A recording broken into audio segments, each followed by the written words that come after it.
आप देख रहे वी न्यूज़ 24 और मैं हूं दीपक कुमार। इस समय मैं दिल्ली के रजौरी गार्डन इलाके में हूं और इस जगह का जो नाम है आशा आयुर्वेदा, मैं वहां पर आया हूं। और यहां पर आने का मेरा एक जो मकसद है, एक जो मेरा उद्देश्य ये है कि जैसा कि आशा आयुर्वेदा के बारे में मुझे पता चला कि यहाँ जो निसंतान दंपति है, जो IVR या बहुत सारे जगहों पे जा कर के उन्होंने बड़े बड़े हॉस्पिटल में जा कर के धक्के खा लिए, लाखों रुपए खर्च कर लिए, उसके बाद भी उनको संतान प्राप्ति नहीं हुई। तो ऐसा मानना है ऐसा लोगों का, और ख़ास करके बहुत ऐसी जो रिजल्ट है आशा आयुर्वेदा, क्योंकि जो यहाँ पर आते हैं शायद 100 में से 90 या 95 दंपति जो संतान प्राप्ति का सुख भोगते हैं और उनके जीवन में खुशहाली आता है। तो चलिए मैं आप लोगों का ज़्यादा समय न लेते हुए, मैं जो यहाँ का जो मेन जो यहाँ के जो इंचार्ज है डॉक्टर चंचल शर्मा, जो आयुर्वेदा से डॉक्टर हैं, वो इलाज करती है, उन्होंने इसका शुरुआत भी किया और काफ़ी लोगों को फ़ायदा भी हुआ। तो मैम आपका मेरे चैनल में स्वागत है। थैंक यू सर, आपके इस प्लेटफॉर्म के लिए, और आपके इस प्लेटफॉर्म के ज़रिए मैं लोगों तक पहुंचा पाऊंगी कि इनफर्टिलिटी की समस्या को आयुर्वेद के ज़रिए कितना इजीली सॉल्व किया जा सकता है।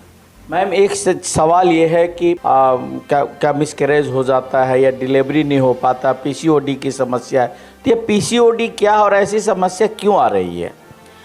देखिए, पहले का जो समय था उसमें हम जो खान पान खाते थे, जो खाना खाते थे, वो इतना अडल्टेड नहीं होता था, बिल्कुल नेचुरल फूड हमें मिलता था। इसी तरीके से जो हमारा लाइफस्टाइल था वो अच्छा था। सुबह 5 साढ़े 5 तक लोग उठ जाते थे, जो सूर्योदय का काल बोलते हैं या ब्रह्म मुहूर्त जिसे बोलते हैं, और शाम गांव में तो 8 साढ़े 8 बजे तक लोग सो भी जाते थे, मैक्सिमम 10 बजे तक लोग सो जाते थे। लेकिन आज के समय में अगर आप देखेंगे तो लोगों को अगर ऐसा बोला जाए कि 10 बजे तक सोना है तो वो हंसते हैं कि 10 बजे कौन सोता है।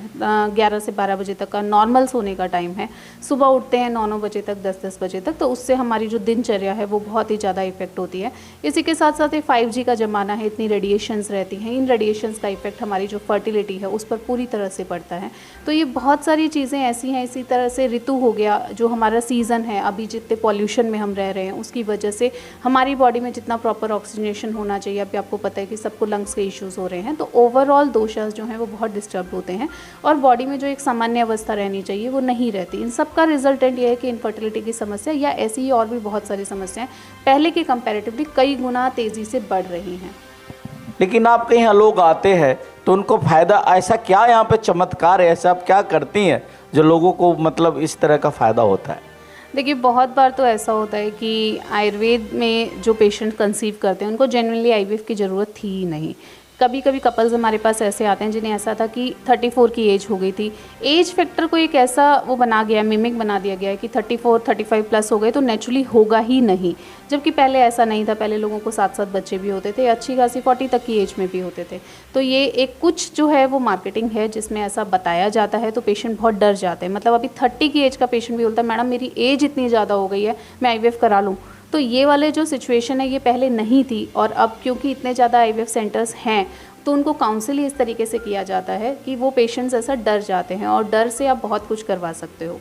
बहुत बार जेन्युइनली IVF की ज़रूरत होती है जिसके लिए हम भी अगेंस्ट नहीं हैं, तो वो भी एक फैक्टर है। हम टेक्नोलॉजी के खिलाफ नहीं है, लेकिन ज़रूरत कितनों को है वो देखा जाता है। तो जब हम हमारी प्राचीनतम पद्धति पे विश्वास ही नहीं रखते हैं और हम उतना समय नहीं देना चाहते हैं, तब हम इस टेक्निक पे जाते हैं। लेकिन हमें पता तब चलता है जब वो 7-7 8-8 IVF फेल हो जाते हैं। अभी हमारे पास कितने पेशेंट्स आते हैं जो इतने सारे IVF फेल होने के बाद हमारे पास आते हैं। तो फिर आयुर्वेद में आते ही वो कैसे कंसीव कर जाते हैं? तो बेसिकली आयुर्वेद जो है वो दोषों के समन्वय पे काम करता है, आपकी प्रकृति को एनालाइज करता है। आयुर्वेद में जो प्रजनन तंत्र के लिए जो दोषा समन्वय होना चाहिए उस पर बताया गया है, हम उसी पे काम करते हैं।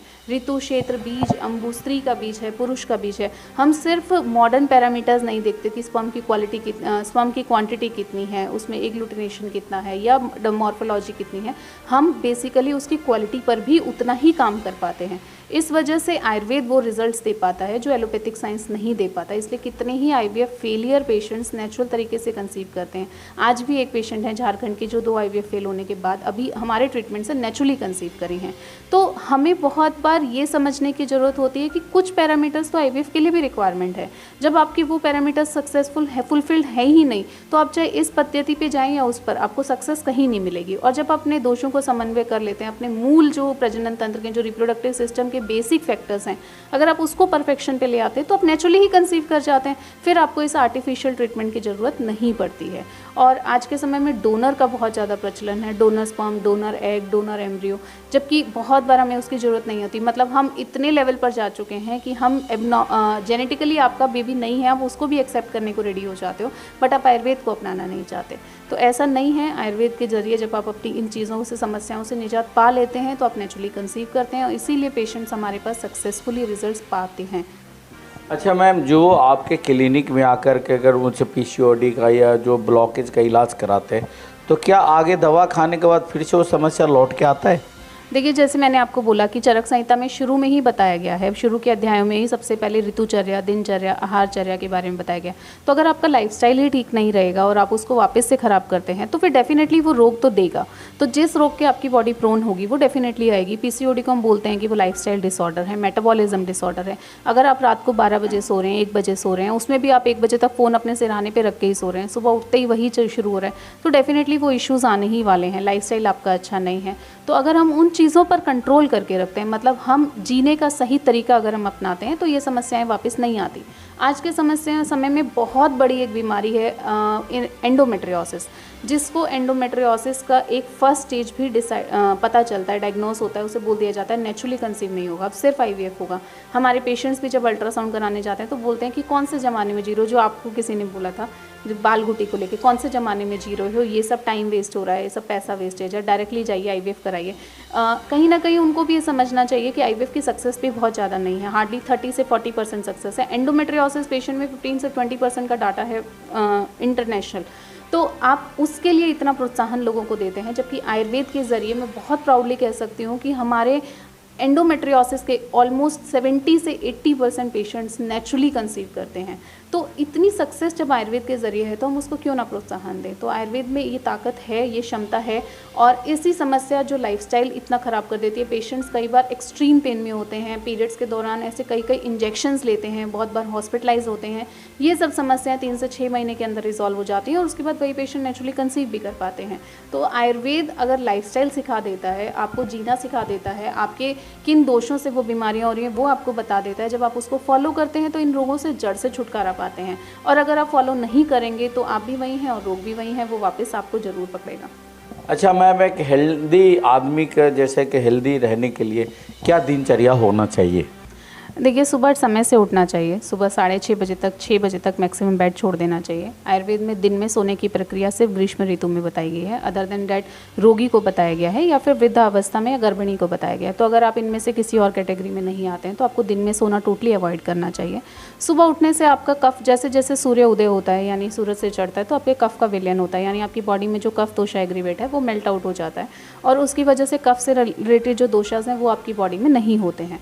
तो आपको सुबह समय पे उठने के अपने बेनिफिट्स मिलते हैं। उसके बाद दिन के कुछ नियम बताए गए हैं, जैसे आपको नहाने से पहले पैरों में, हाथ पैरों में मसाज करने के लिए बोला गया है, फिर गुनगुने पानी से ही नहाने के लिए बोला गया है। तो जो वृद्ध लोग हैं उनको अगर जोड़ों के दर्द की दिक्कत हो रही है या ऐसी कोई समस्याएं वो ना हो, आप ऐसा चाहते हो, क्योंकि आयुर्वेद बोलता है ना, स्वस्थ से स्वास्थ्य रक्षण, यानी कि पहले स्वस्थ के स्वास्थ्य की रक्षा करनी चाहिए, फिर आतुर के विकार का प्रशमन, यानी कि रोगी की ट्रीटमेंट बाद में करो, पहले जो स्वस्थ रहे उसके तरीके बताओ। तो आयुर्वेद में वो तरीके बहुत बताए गए हैं। तो उसमें ऐसा बताया गया है कि आपको सुबह उठ के अभ्यंगम करना चाहिए, यानी मसाज करनी चाहिए। तिल का तेल ईजिली अवेलेबल होता है, बहुत अच्छा है, सबसे सूक्ष्म माना गया है, सबसे श्रेष्ठ भी माना गया है। तो वो ईजिली आपके जॉइंट्स के अंदर तक पेनिट्रेट करता है। तो तिल के तेल से मसाज करिए, गर्म पानी से नहाइए। उसके बाद आपको कान में ऑयल ड्रॉप्स डालने के लिए बोला गया, नाक में ऑयल ड्रॉप्स डालने के लिए बोला गया। अब जैसे इतना पॉल्यूशन है तो बाहर निकलने से पहले ज़रूर सरसों के 2 ड्रॉप्स नाक में डालने चाहिए, बच्चों को खासकर डालना चाहिए, ताकि वो पॉल्यूटेंट्स को आपके नोज़ के अंदर, नॉस्ट्रिल्स के थ्रू अंदर एंटर करने के लिए अलाउ ही ना करें, तो वो वहीं के वहीं ब्लॉक हो जाएंगे। तो इसलिए वो डालने के लिए बोला गया है। अंजन बोला गया है, वो आँखों की प्रोटेक्शन के लिए बोला गया है। इसी तरह से कवल गंडूश बोला गया, यानी कि आपको गार्गल करना चाहिए, मुँह में त्रिफला का काढ़ा है, ऐसा कुछ काढ़ा वगैरह का धाव करना चाहिए। धूपन के लिए बताया गया, हल्दी की गांठ से आप अगर धूपन करते हैं तो आपका ऑक्सीजनेशन अच्छा रहता है। धूपन कैसे करते हैं? हल्दी की गांठ सबके घरों में मिल जाती है, सबसे बेस्ट तरीका है आप उसको गर्म कर लीजिए, उसका जो धुआं है उसको एक नोज़ बंद करके दूसरे से इनहेल कीजिए, दूसरे को बंद करके तेल पहले से, और मुंह से धुआं छोड़ना होता है, नाक से लेना होता है।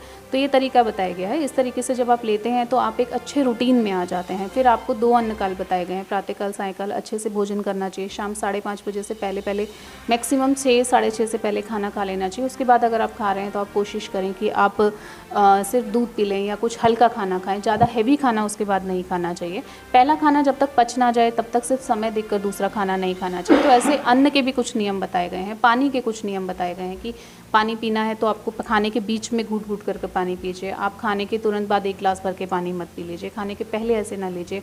मीठे का बताया गया, हम कहीं पे भी कहीं पार्टी में जाते हैं तो हम पहले नॉर्मल खाना खाते हैं, लास्ट में मीठा खाते हैं, जबकि आयुर्वेद में बोला है कि पहले मधुर रस लेना चाहिए, उसके बाद नॉर्मल आहार विहार लेना चाहिए। तो ये बहुत सारी चीज़ें ऐसी हैं जो आयुर्वेद में बताई गई हैं जो जीवन शैली से रिलेटेड है।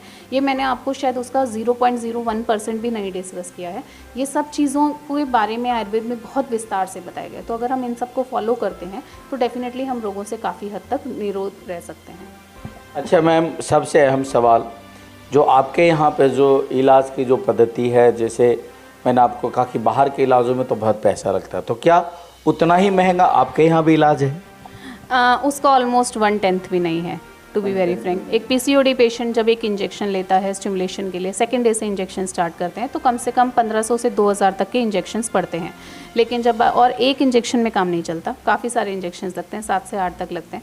लेकिन आयुर्वेद में आप ऐसा कुछ नहीं दे रहे हो, आप आयुर्वेदिक मेडिसिन दे रहे हो, आयुर्वेदिक हर्ब्स दे रहे हो, तो उस ट्रीटमेंट के कंपैरेटिवली आप इसका 1/10वां हिस्सा भी नहीं मान सकते। अच्छा, ये कितने दिन का कम्प्लीटली कोर्स होता है? अगर मान लीजिए कि हम यहाँ पर अगर संतान प्राप्ति के लिए आते हैं, अगर मेरा ब्लॉकेज का ट्यूब ब्लॉकेज है या पीसीओडी का समय, तो ट्यूब ब्लॉकेज वाले का कितना टाइम लगता है, पीसीओडी वाले का कितना लगता है? ट्यूब ब्लॉकेज की समस्या 3 महीने में मैक्सिमम पेशेंट्स की ठीक होती है। कभी कभी कोई पेशेंट होता है जिसको ज़्यादा एक्सटेंड करना पड़ता है, 2 महीना और करना पड़ता है, अदरवाइज 3 मंथ्स में वो ट्यूब ब्लॉकेज की समस्या रिजॉल्व होती है। पीसीओडी के ग्रेड पे डिपेंड करता है, आपको पीरियड कितने डिले हो रहे हैं, आप 10 दिन डिले हैं या आपको बिना दवाई के कभी आते ही नहीं हैं। तो जैसा ग्रेड होता है उस पर डिपेंड करता है। 2 महीने से लेके साल भर तक का समय पीसीओडी पेशेंट को कंसीव करने के लिए लग सकता है। ऐसे ही एंडोमेट्रियोसिस इतनी क्रिटिकल है, उसके भी स्टेजेस हैं, तो आप किस स्टेज पर हो उस पर डिपेंड करता है। कभी कभी एंडोमेट्रियोसिस पेशेंट जैसे फर्स्ट मंथ में ही कंसीव कर जाते हैं, कभी कभी साल भर का समय लगता है। तो आपकी कंडीशन, आपकी ग्रेड पे भी बहुत सारी डिजीज़ के टाइप पे भी चीज़ें डिपेंड करती हैं। अच्छा मैम, एक चीज़ मैं जानना चाहूँगा कि ये जो पीसीओडी या ब्लॉकेज की समस्या क्या अचानक से होता है या जेनेटिक होता है या बचपन से ही ऐसी इस तरह का कोई ऐसा समस्या होता है? पीसीओडी जेनेटिक नहीं है, बहुत कम केसेस में जेनेटिक देखा जाता है। अदरवाइज पीसीओडी एक लाइफस्टाइल डिसऑर्डर है। हमारा खान पान, हमारा लाइफस्टाइल, देर से सोना, देर से उठना, वो सब चीज़ें जो हैं ये मेटाबॉलिज्म को कॉम्प्रोमाइज़ करते हैं, यानी हमारी अग्नि, जिसको आयुर्वेद में बोला है, अग्नि को पूरी तरह से डिस्ट्रॉय करता है। और अग्नि जब तक सामान्य अवस्था में नहीं होती तब तक रोग जो है वो डेवलप होते ही रहते हैं। तो पीसीओडी एक रोगों के जरिए, इसी के ज़रिए डेवलप हुई डिजीज़ है। इसी तरह से थायराइड भी एक मेटाबॉलिज्म डिसऑर्डर में ही कंसिडर होता है। इसी तरीके से जो ट्यूबल ब्लॉकेज है वो पहले लोग महिलाएं घरों में रहती थी और जो शौच की जो समस्याएं थी वो इतनी नहीं होती थी, हाइजीनिक लेवल्स काफ़ी अच्छे थे। अभी सब लोग ऑफिस जाते हैं, पब्लिक टॉयलेट्स बहुत यूज़ होते हैं, हाइजीन लेवल्स काफ़ी डिस्टर्ब हो गए। वही जो हमने बोला कि पाश्चात्य संस्कृति की तरफ बहुत बढ़ रहे हैं, तो इंग्लिश टॉयलेट्स का प्रयोग ज़्यादा होता है, इंडियन टॉयलेट्स का कम होता है। तो क्लीनिंग इश्यूज़, वहाँ पर बैक्टीरियाज़ का एक्यूमुलेशन होना, वो सब काफ़ी ज़्यादा है। तो इसी वजह से फीमेल वेजाइना जो होता है वो बेस्ट प्रोन टू इन्फेक्शंस होता है, तो वहाँ से ज़्यादा इन्फेक्शंस ट्रैवल करते हैं। इसलिए सबसे ज़्यादा वेजाइनल इन्फेक्शंस की प्रॉब्लम आज के समय में महिलाओं में देखी जाती है। और वही जब बहुत बार अनट्रीटेड रह जाती है, उनका ट्रीटमेंट नहीं होता है, तो वो ट्यूबल ब्लॉकेज की समस्या को क्रिएट कर देता है।